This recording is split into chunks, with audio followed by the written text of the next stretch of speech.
ఎక్కువ మంది ప్రతిరోజు కూడా ప్రయాణాలు చేస్తూ ఉన్నప్పుడు వారు భయపడుతూ ఉంటారు. రాకపోకలన్నిటిలో కాపుదల భద్రత కొరకు కనిపెట్టుకుంటూ ఉంటారు.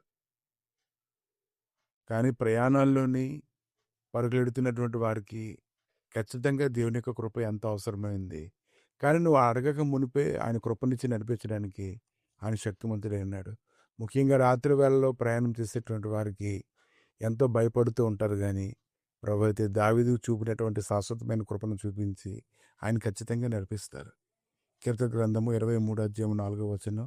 గాఢాంధకారపు లోయలో నేను సంచరించినను ఏ అపాయం నాకు భయపడను, నీవు నాకు తోడైయుందువు.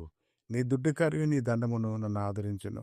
భక్తుని జీవితంలో ఈ యొక్క మాట అతను ఎంతగానో ఆదరించింది, అతను ఎంతగానో బలపరిచింది. నువ్వు ఎప్పుడైనా సరే ప్రయాణాలు చేసేటప్పుడు ఈ మాటను తలుచుకున్నట్లయితే ఖచ్చితంగా అదే సన్నిధి నిన్ను కాపాడి నిన్ను బలపరుస్తుంది. ఆమేన్.